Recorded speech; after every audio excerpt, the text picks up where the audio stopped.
So primary type of variations are identified as dialect and language. Basically, we make the distinction between language and dialect. So people say language is a kind of standard language, something that we study in school or something that we write in newspaper. And dialect is something that we speak when we are talking to the people around us. We don't normally use dialects to write. We prefer dialects to speak. And these dialects are different in terms of, let's say, regional dialect. When I say American English and British English, so they are two different dialects of English language, two different ways of using English language. Right? Similarly, for example, Hindi. So Hindi spoken in Uttar Pradesh, Hindi spoken in Bihar, Hindi spoken in Delhi, Hindi spoken in Rajasthan, and Hindi spoken in Madhya Pradesh. Everywhere, all these are considered Hindi states. But everywhere, Hindi that is spoken by the people are different. Their expression, how they are speaking Hindi, is different. Though everywhere they are taught the same standard Hindi, but their way, their pronunciation of Hindi is different. The way they use Hindi is different, and it is so different that many times if someone from outside go there, they will not understand what these people are speaking. So there is very heavy dialect. There is a very heavy accent as well. Right? Like many a times when we speak a foreign language, our mother tongue's accent will come. So certain sounds we speak like we are speaking our mother tongue. So that is become accent. So the rule here is very simple. That as long as we can understand each other, you are speaking one dialect of Hindi, I am speaking another dialect of Hindi, but we can understand each other, we are speaking the same language. But you are speaking certain variety which I don't understand at all, which will mean that you are speaking the language that I don't know. Suppose I start speaking Gujarati, you may not understand. Or you start speaking Assamese, I may not understand. So that means Gujarati and Assamese are two different languages. Okay? Because there is no mutual intelligibility. हम एक दूसरे को समझ नहीं पा रहे. As long as we can understand each other. आप जो लैंग्वेज यूज कर रहे हैं उससे मुझे समझ में आ रहा है, या मैं जो लैंग्वेज यूज कर रहा हूँ उससे आपको समझ में आ रहा है, तो we are using same language. It may be different in terms of accent, in terms of dialect. Okay. So when there are systematic differences in the way groups speak a language, we say that each group speaks a dialect of that language. Right? एक ही है language Hindi for example, लेकिन हिंदी बिहार में अलग तरीके से बोलेंगे और राजस्थान में अलग तरीके से बोलेंगे, लेकिन दोनों एक दूसरे को थोड़ा बहुत समझ लेंगे. तो हम बोलेंगे कि ये लोग हिंदी ही बोल रहे हैं, सिर्फ डायलेक्ट अलग अलग है. तो we say they are using two different dialects of the same language. These dialects are mutually intelligible. वो डायलेक्ट जो है एक दूसरे को समझ में आती है, तो म्यूचुअली इंटेलिजिबल है. So these are mutually intelligible forms of a language that differ in systematic ways. Systematic कौन से सिस्टम काम करेंगे यहाँ?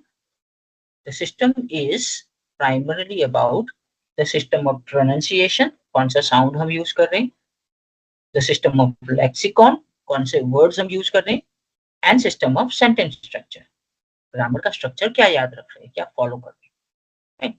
आप फॉर एग्जाम्पल, मुझे नहीं पता कितना डिफरेंस है, आपको ज्यादा पता होगा कि असमीज लैंग्वेज, आप जब गुवाहाटी में बोल रहे हो असमीज, और आप शिव सागर में असमीज बोल रहे हो, या आप डिब्रूगढ़ में असमीज बोल रहे हो, तो उसमें कोई फर्क पड़ेगा थोड़ा सा बोलने में या उसके वर्ड्स में?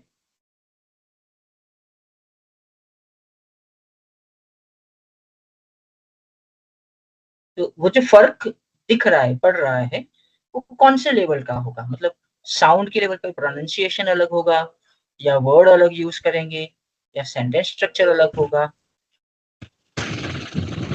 Sound and pronunciation. Primarily sound अलग होगा, ओके, और प्रोनाउंसिएशन। प्रोनाउंसिएशन अलग होगा। तो व्हाट इज हैपनिंग कि for example Guwahati dialect of Assamese and let's say Dibrugarh dialect of Assamese। Dibrugarh वाला कोई आके बोलेगा आपके सामने तो आपको समझ में आ जाएगा, और गुवाहाटी वाला कोई डिब्रूगढ़ में जाकर बात करेगा तो उसको भी समझ में आ जाएगा। लेकिन फिर भी हमें पता चल जाएगा, वो बोलेगा उससे कि ये तो ये पर्टिकुलर जगह से आ रहा है। क्यों? कि वहां का जो एक पर्टिकुलर वे है बोलने का तरीका जो है, वो हमारे तरीके से अलग है। राइट? या कोई एक बंगाली इंसान है जो असम में आया है और फिर वहां पर आसामीज बोलने की कोशिश कर रहा है, राइट? तो वहां पर भी हम उसको आइडेंटिफाई कर लेंगे कि नहीं नहीं, ये आसामीज नहीं है, यहाँ बंगाली डायलेक्ट आ रहा है, right? तो ये जो हो रहा है, इसे हम बोल रहे हैं म्यूचुअल इंटेलिजिबिलिटी ऑफ टू डायलेक्ट्स। दो डायलेक्ट है, बोलने वाले अलग है, उनका जो रीजन है वो अलग है, और उसकी वजह से उनकी जो स्पीच है उसमें चेंज आ जाता है, उनको बोलने का तरीका चेंज हो जाएगा, राइट? तो लेकिन वो रैंडम नहीं होगा, वो सिस्टमैटिक होगा कि साउंड में डिफरेंस आ रहा है फॉर एग्जांपल, तो वो साउंड में डिफरेंस हर वर्ड में आएगा, राइट? जैसे मैंने अभी एग्जांपल दिया, इंस्टेड ऑफ सारू छे आई से हारू छे, तो दैट स ह इज कांस्टेंट। तो बहुत सारे ऐसे वर्ड होंगे जहां पर वो स का ह हो जाएगा। पीपल से we have difference between s and sh, s sh, so we have word like shakbaji. Shakbaji is vegetable, but most of us speak sakbaji with s, not sh। तो ये जो डिफरेंस आ रहा है वो भी स्टैंडर्ड वेराइटी है, उसमें हम चेंज कर रहे हैं, और वो हर जगह जहां श साउंड आएगा उसको चेंज करके हम स बना देंगे, राइट? वो सिस्टमैटिक है, हर जगह वो होगा। तो वही चीज आपके जो डायलेक्ट्स है उसमें भी हो रही है कि आपका प्रोनाउंसिएशन अलग हो जाएगा, आपका लेक्सिकॉन मतलब कि जो वर्ड आप यूज कर रहे हैं वो अलग हो जाएगा। जैसे ब्रिटिश और अमेरिकन में देखो, तो अमेरिकन बोलते हैं एक्सप्रेस वे और ब्रिटिश बोलते हैं फ्री वे। उनका मीनिंग सेम है, लेकिन दे यूज डिफरेंट वर्ड्स। ये जो है अमेरिकन से पैंट्स, वाइल ब्रिटिश से ट्राउजर्स। वर्ड एक ही है, मीनिंग एक ही है, लेकिन उसके लिए वर्ड अलग अलग यूज कर। ऐसा दूसरे बहुत सारे वर्ड्स ऐसे हैं जहाँ पर अमेरिकन और ब्रिटिश का डिफरेंस आ रहा है। फिर उनके राइटिंग में भी डिफरेंस है, जैसे ब्रिटिश लोग लिखेंगे तो they will write COLOUR colour, while when English will write they write COLOR without U। और इससे बहुत सारे वर्ड्स में ऐसे डिफरेंसेस आते रहे। तो ये जो डिफरेंसेस आ रहे हैं वो रीजनल वेराइटी के डिफरेंस है, रीजनल डायलेक्ट है, अमेरिकन डायलेक्ट, ब्रिटिश डायलेक्ट। तो उनके वर्ड भी अलग होंगे, प्रोनाउंसिएशन भी थोड़ा सा अलग। और वैसे ही चीज अगर आप इंडिया में बात करें, इंडियन इंग्लिश की बात करो, तो वो चेंजेस इंडिया में भी लिखेंगे। तो बहुत सारी चीजें हैं जो हम इंडियन इंग्लिश में करते हैं, लेकिन ब्रिटिश या अमेरिकन इंग्लिश में नहीं करते। तो वो हम लोग बोलते हैं I am understanding, which is as per British standard wrong, because understand is a process verb, तो उसके साथ वो लोग ing यूज नहीं करते, लेकिन हम जब बोल रहे हैं तो because we are more tend to what we call translate from our mother tongue into English. So because of that reason, we will normally use these kind of expressions that I'm understanding, which is as per the standard variety wrong. Right? So this is where the dialects would be different. This is where language same ही सीखे हैं हम, English हर जगह same पढ़ाया जाता है, हर जगह हम रेनिन मार्टिन की ही ग्रामर बुक फॉलो करते हैं, हर जगह हम ऑक्सफोर्ड की ही डिक्शनरी यूज करते हैं, बट जब प्रोनाउंसिएशन की बात आएगी, जब बातचीत करने की बात आएगी, स्पीच की बात आएगी, तो हमारा जो है वेरिएशन आएगा, it will be different, and this is where the idea of dialect enters. These are regional dialects. So their system is primarily associated with the idea of pronunciation, idea of words, and idea of structure, grammar. Unfortunately, identification of dialect and language is more of a socio-political issue rather than linguistic issue. That is, when we say that something is a dialect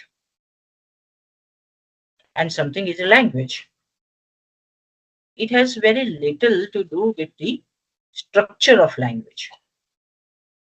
It is more or less related with the power politics, what we say, socio-political issue. Okay, for example, एक particular dialect को powerful community बोल रही है, तो वो dialect automatically standard language बन जाएगा. क्यों? क्योंकि उसको पावरफुल लोग यूज कर रहे हैं. जैसे हम जिसे आज की तारीख में आरपी बोलते हैं, RP is received pronunciation of English. English का जो स्टैंडर्ड वेराइटी है, जो ब्रिटिश लोग बोलते हैं और जो बीबीसी में यूज होता है, वो होता है आरपी, रिसीव्ड प्रोनाउंसिएशन. तो रिसीव्ड प्रोनाउंसिएशन जो था, वो भी बाकी इंग्लिश डायलेक्ट्स की तरह एक डायलेक्ट था जो लंदन में एक जो बिजनेस कम्युनिटी थी वो लोग यूज करते थे. It was called Cockney English. तो वो लोग जो थे मालदार लोग थे, बिजनेस कम्युनिटी थे, पैसे वाले लोग थे, तो वो लोग महारानी जो है ब्रिटेन की क्वीन, उसको मिल सकते थे, उससे बात कर सकते थे, वो उसको इनवाइट करती थी, ये लोग भी उनको मिलने जाते थे. तो वहां पर उससे जब आप मिलने जा रहे हो, तब जो इंग्लिश बोल रहे हो, जो इंग्लिश महारानी को अच्छे से समझ में आता है, that was RP, received by the queen, received pronunciation. So because queen is easily comprehending this particular variety of English, that variety becomes standard variety. और ऐसा बहुत सारी वेराइटीज के साथ होता है. तो पावर की वजह से एक डायलेक्ट जो है वो लैंग्वेज मानी जाती है. दूसरा ये भी है कि जैसे चाइना में for example there are two dialects, Mandarin and Cantonese. अभी हमारा रूल ऐसा बोलता है म्यूचुअल इंटेलिजिबिलिटी, मतलब जो दो लोग बात कर रहे हैं अलग अलग डायलेक्ट में, वो दोनों एक दूसरे को समझ रहे हैं.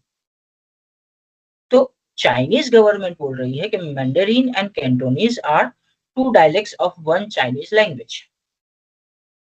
लेकिन जिसको सिर्फ कैंटोनीज आता है वो मैंडरीन नहीं समझ पाएगा. तो जो बात करें म्यूचुअल इंटेलिजिबिलिटी की, वो नहीं है.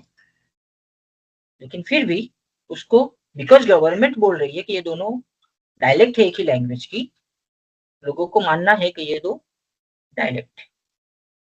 On the other hand, for example हमारे यहाँ उर्दू और हिंदी है, तो बेसिकली कोई इंसान उर्दू बोल रहा है तो जिसको हिंदी आता है वो समझ जाएगा. और कोई हिंदी बोल रहा है तो जिसको उर्दू आता है वो समझ जाएगी, म्यूचुअल इंटेलिजिबिलिटी है। लेकिन फिर भी हम बोलते हैं कि ये दोनों तो अलग अलग dialect. Urdu uses a different script of writing, Hindi use a different script of writing. तो उनकी स्क्रिप्ट के बेसिस पर और फिर उसको कहीं ना कहीं हम लोगों ने रिलीजन से कनेक्ट कर दिया कि Urdu is used by Muslims and Hindi is used by Hindus. तो this is also one of the political reason, जिसकी वजह से हम मानते हैं कि ये दो अलग अलग लैंग्वेजेस है। अगर इंटेलिजिबिलिटी का रूल फॉलो करें तो इट इज इंटेलिजिबल, हम एक दूसरे को समझ सकते हैं, फिर भी ये दोनों अलग अलग लैंग्वेज मानी जाती है। तो this is exactly the point that is written here कि जो डायलेक्ट हम आइडेंटिफाई करते हैं या जो लैंग्वेज हम आइडेंटिफाई करते हैं उसमें सही में कोई लिंग्विस्टिक इश्यू नहीं है। It is not identified based on the language और structure of language. They are identified as dialect or language because of the politics or power behind it. Simple.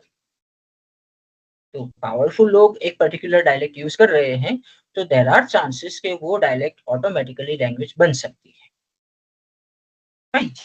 और पावरलेस लोग अगर एक ऐसी लैंग्वेज भी use कर रहे हैं तो भी उसको शायद लैंग्वेज के तौर पर एक्सेप्ट नहीं किया जाएगा और लोग बोलेंगे तो डायलेक्ट है। या काफी बार तो ऐसा बोलते कि वो लैंग्वेज ही नहीं है, उसमें तो ग्रामर ही नहीं है, which is wrong. Dialect also has grammar, उसका अपना ग्रामर है, उसका ग्रामर लैंग्वेज के ग्रामर से थोड़ा सा अलग होगा but it has its own grammar. So it is not always easy to decide whether the differences between two speech communities, जो लैंग्वेज यूज कर रहे हैं वो कम्युनिटी, तो दो स्पीच कम्युनिटी में जो डिफरेंस आ रहा है does it reflect two dialects और टू लैंग्वेजेस, वो आइडेंटिफाई करना इजी नहीं है।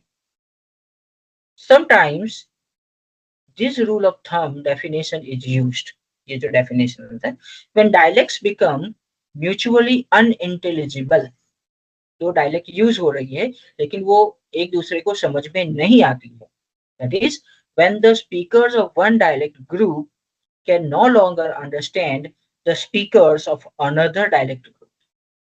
आप एक डायलेक्ट बोल रहे हो, मैं एक डायलेक्ट बोल रहा हूँ, and we are unable to understand each other. तो हम मानेंगे कि ये दोनों डायलेक्ट नहीं है, अभी ये दोनों लैंग्वेजेस है, और वो ग्रेजुअली होता है। right? कि फॉर एग्जाम्पल हम बोलते हैं कि Hindi, Gujarati, Sanskrit, Hindi, Gujarati, Marathi are sister languages, all of them have evolved from Sanskrit. Fine. So Sanskrit is the mother language, while Gujarati, Hindi, Marathi are the daughter languages. So at a particular stage in history, probably they were mutually comprehensible. Okay? All three of them are coming from the same source. तीनों संस्कृत से बनी है। तो it is very easy to believe कि ये तीनों कोई stage पर हिस्ट्री में एक दूसरे को इंटेलिजिबल होगी, बट जैसे जैसे वेरिएशन बढ़ता गया, जैसे जैसे कम्युनिटीज अलग होती गई, जैसे जैसे उनके बीच में इंटरैक्शन कम होता गया, वैसे वैसे उनकी लैंग्वेज जो है उसकी इंटेलिजिबिलिटी खत्म होगी। और वो जो इंटेलिजिबिलिटी खत्म हुई इसकी वजह से आज हम मानते हैं कि they are two different languages और three different languages coming from Sanskrit. तो you can imagine a scenario कि संस्कृत एक लैंग्वेज है जो बोली जाती है और तीन अलग अलग एरिया है, तीन गांव है, तीनों गांव में वो संस्कृत लैंग्वेज के तीन डिफरेंट डायलेक्ट्स बोले जाते हैं। अभी धीरे धीरे वो गांव बड़ा होता गया और दूर जाता गया, कम्युनिटी के लोग जो है वो दूसरा गांव है जिसमें वो संस्कृत का दूसरा वेराइटी बोलते हैं, उनके साथ बात करना उन लोगों ने कम कर दिया। तो उनकी जो संस्कृत थी, संस्कृत से जो डायलेक्ट वो लोग बोल रहे थे वो अलग से डेवलप होना शुरू हुई, और वो डेवलप होते होते इतनी डेवलप हुई कि बाजू के गांव वाले उसको नहीं समझ पाए। तो ये जो डेवलप हुई उसको फिर हमने शायद नाम दिया कि ये मराठी बोल रहे हैं, हम लोग गुजराती बोल रहे हैं और दूसरे गांव वाले हिंदी बोल रहे हैं, बिकॉज अभी हम उन लोगों को समझ नहीं पा रहे हैं, there is no mutual intelligibility and that's why at a certain stage फिर हम उसको डायलेक्ट ना बोलकर उसको हम लैंग्वेज बोलना शुरू कर देंगे। फिर वंस वी आइडेंटिफाई किए तो लैंग्वेज है, तो फिर उसको हम वापस से डेवलप करना शुरू कर देंगे, उसका ग्रामर बनाएंगे, उसकी ग्रामर बुक बनाएंगे, उसकी डिक्शनरी बनाएंगे, उसके ग्रामर के रूल्स आइडेंटिफाई करेंगे और फिर वो रूल्स हम नेक्स्ट जनरेशन को सिखाएंगे कि हमारी लैंग्वेज ऐसे बोली जाती है, right? So this is then a conscious process once it is identified as a language, right?